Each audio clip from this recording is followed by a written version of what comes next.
My name is Margaret Collins, and 3 weeks ago, I finally did something for myself.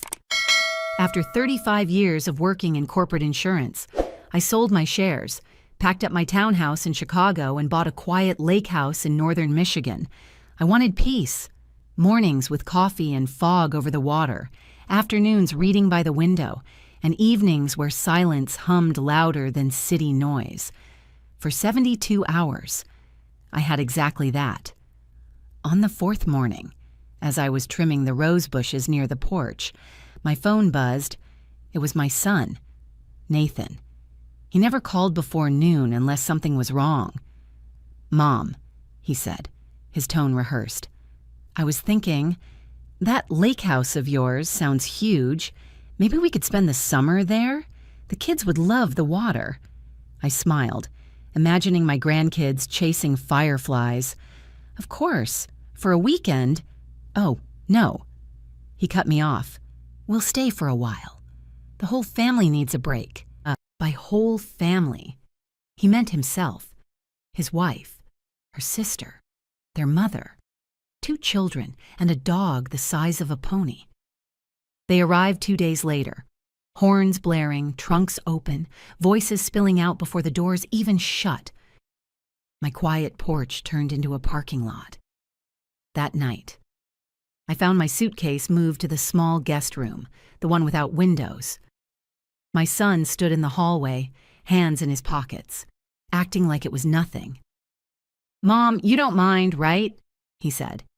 "We just thought it'd be better if the kids had the master bedroom. It's closer to the lake view." My jaw tightened. "My bedroom," I repeated slowly. He grinned. "It's our family house now. Mom, don't be difficult." That word, "our," hung in the air like smoke. When I went to bed that night, the lake outside was perfectly still, but my chest wasn't. I stared at the ceiling and thought about every time I'd said yes when I should have said no.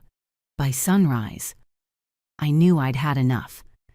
They thought they'd moved into my peace. They had no idea they'd just walked into my plan. The next morning, I woke up to the sound of drawers slamming and laughter echoing down the hallway. The smell of bacon drifted under my door, mixed with something far less pleasant, the sharp tone of my daughter-in-law, Avery, giving orders.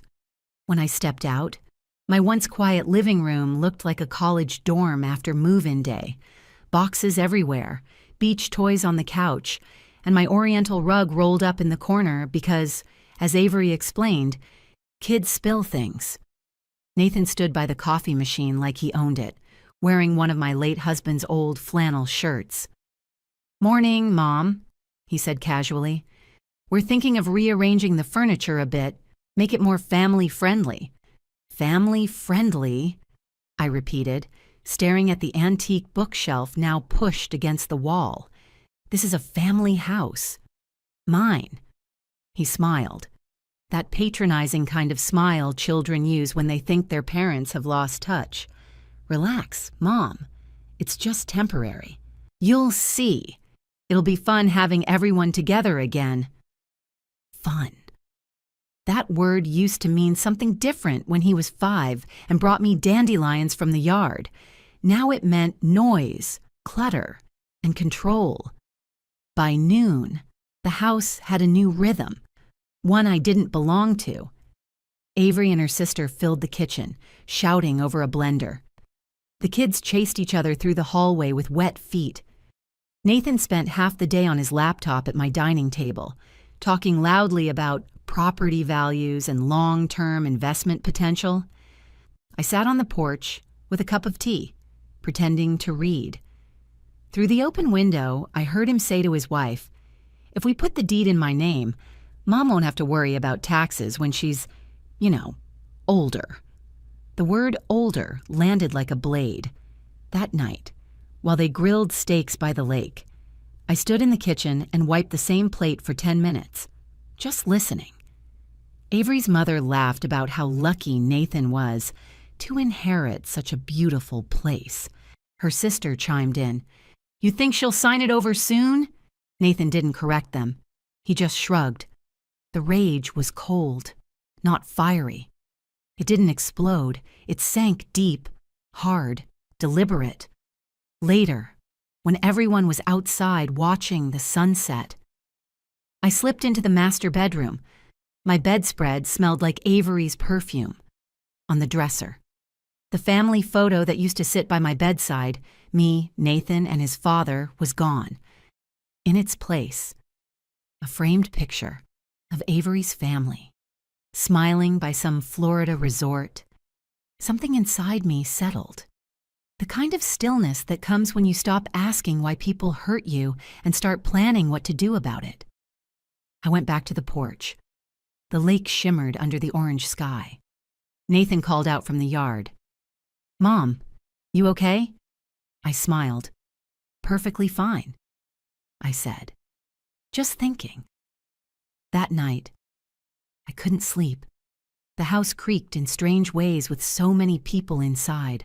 I made tea in the dark and stood by the window, watching the moon's reflection ripple across the water.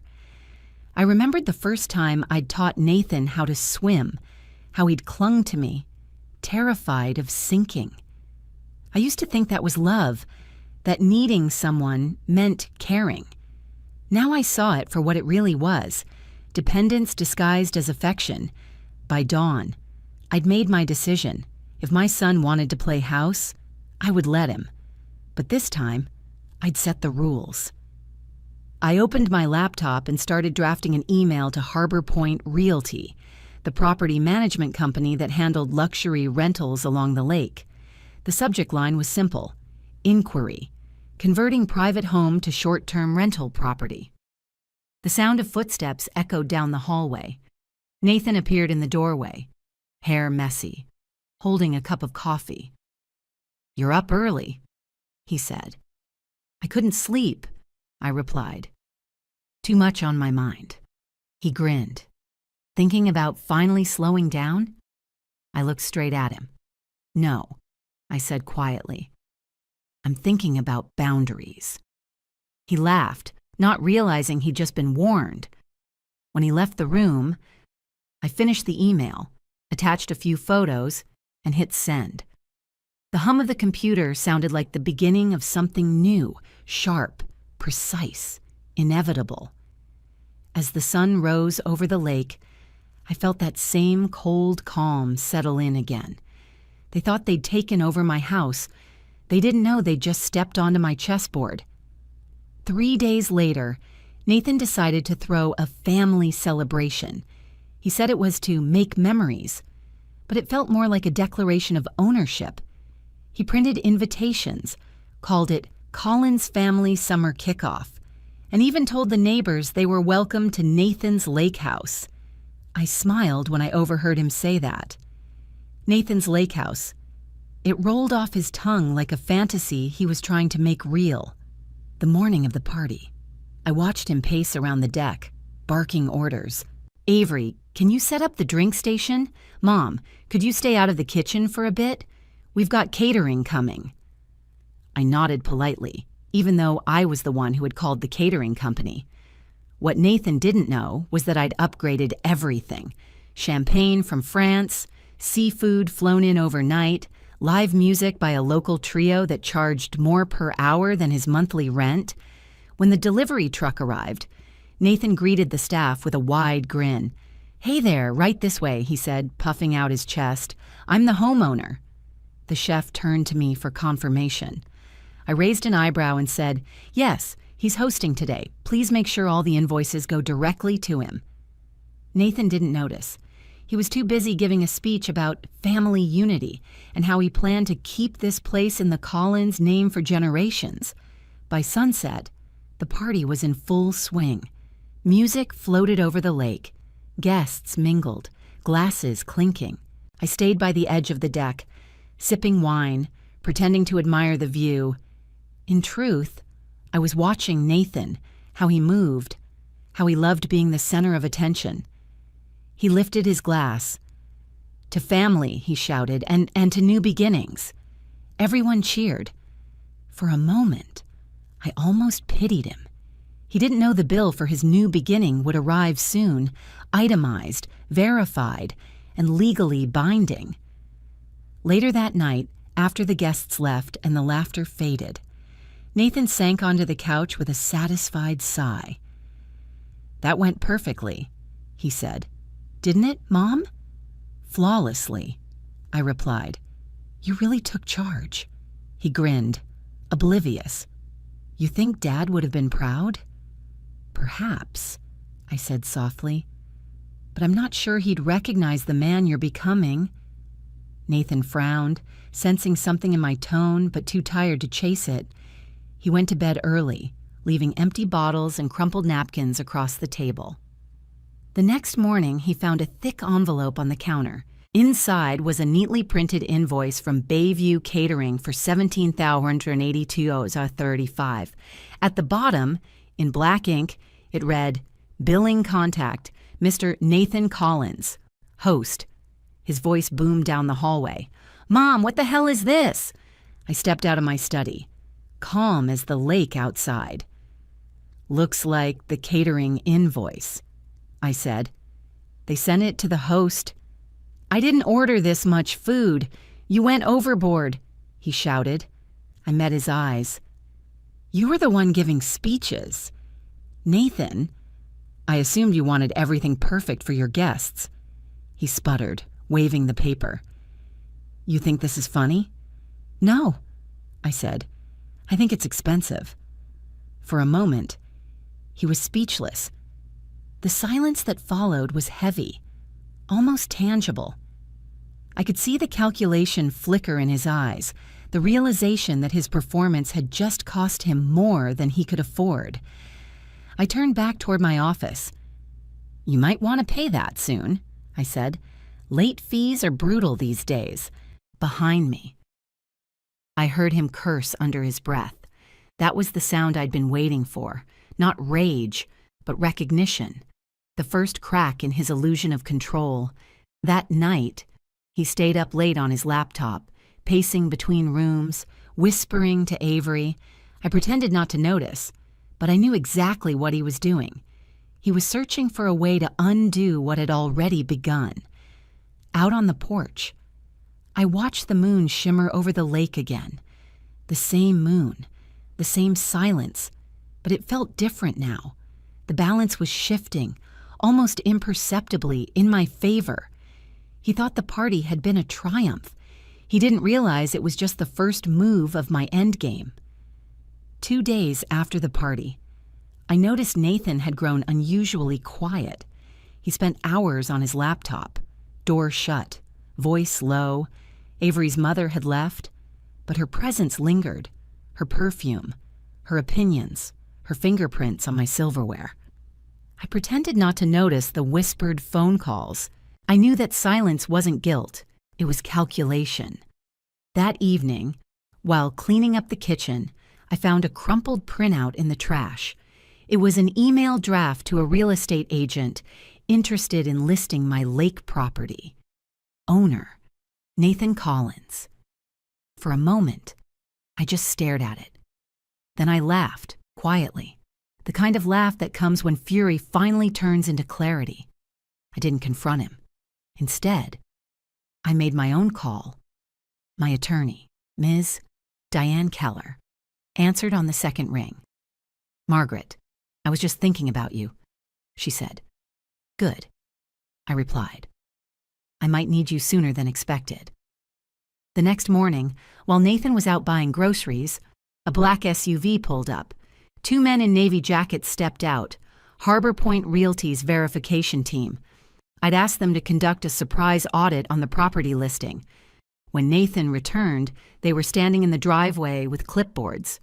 "What's going on?" he asked, his voice pitching high. "Routine verification," I said, sipping coffee from the porch. They said the property was listed for sale. Apparently, the owner needs to confirm details in person. His face turned pale. It's just a misunderstanding." I said. "You should be careful. Pretending to own property you don't actually own? That's a serious thing in this state." He glared at me. jaw tight. "You set this up." I smiled. "I didn't have to. The truth has a way of finding people." That night, the air in the house felt thick, like static before a storm.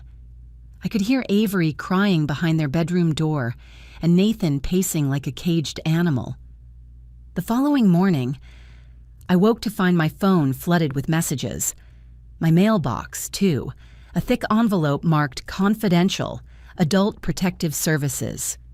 He'd reported me. The letter said a concerned family member believed I was mentally unfit to manage my finances and might be under undue stress. They'd scheduled a welfare check. When the social workers arrived, I greeted them in pressed slacks and a silk blouse, tea already steeping. My desk was neatly organized, my bills paid, my LLC paperwork framed on the wall. The younger woman looked around, impressed.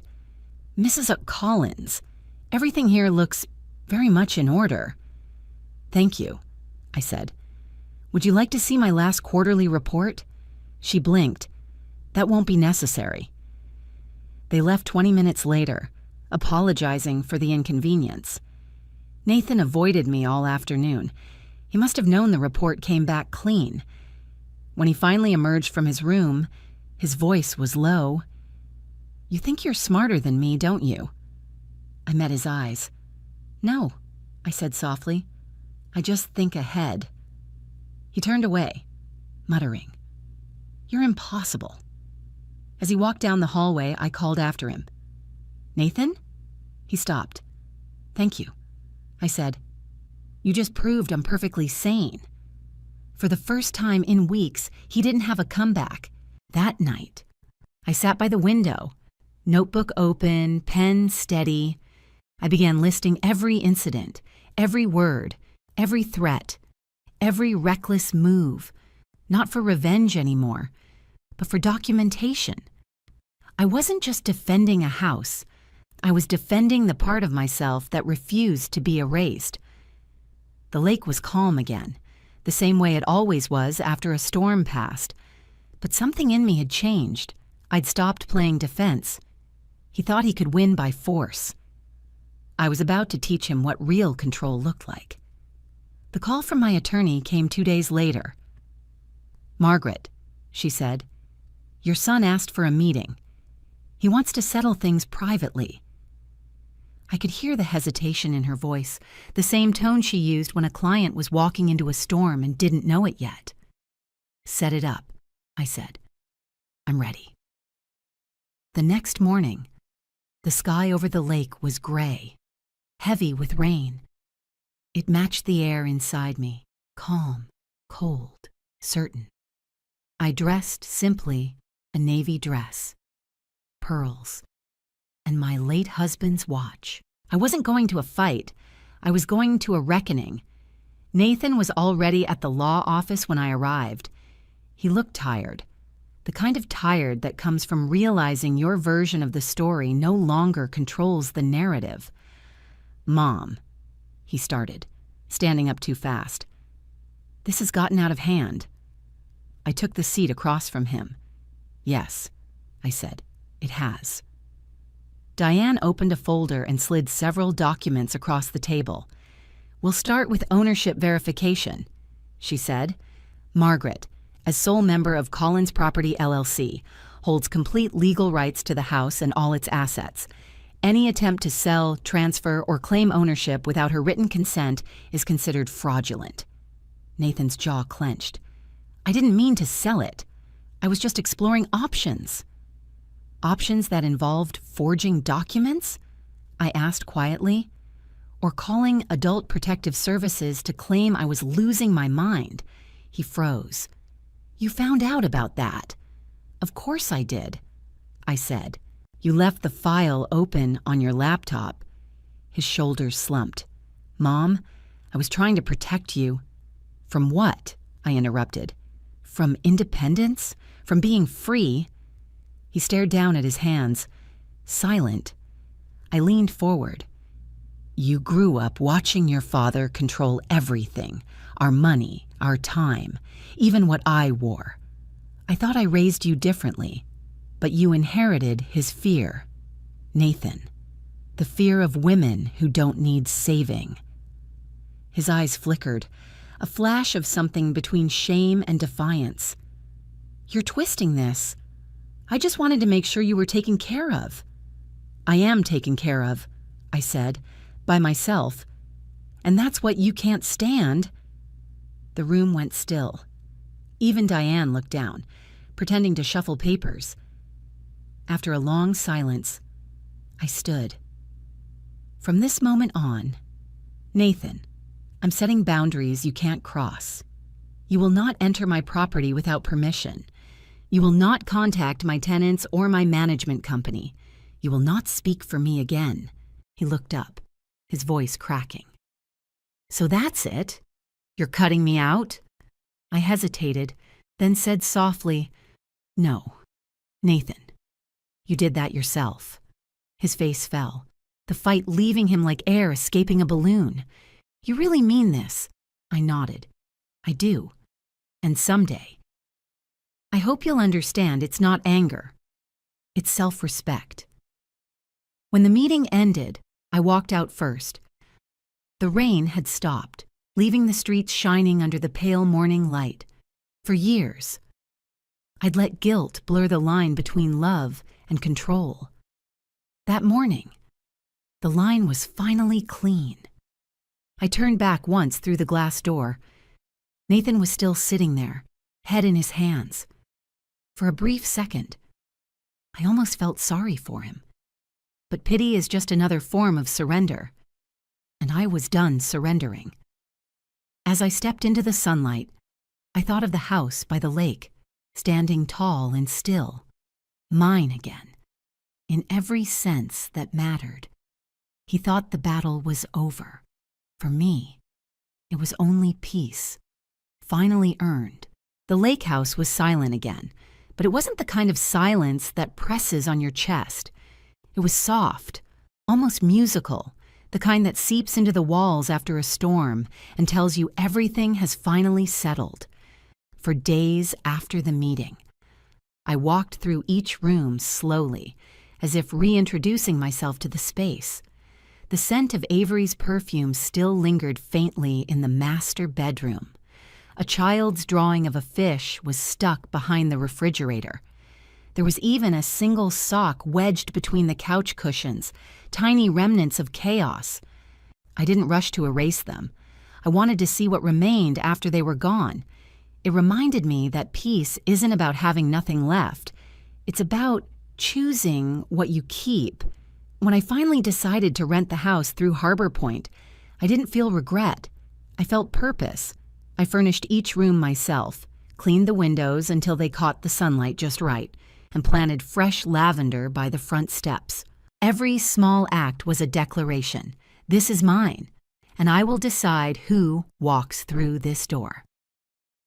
The first guests were a retired couple from Ohio celebrating their 42nd anniversary. They arrived with matching windbreakers and an old golden retriever that slept by the fire. I watched them from the porch, laughing together as they unloaded their car. They looked like what I used to imagine my old age would be. Quiet, steady, uncomplicated.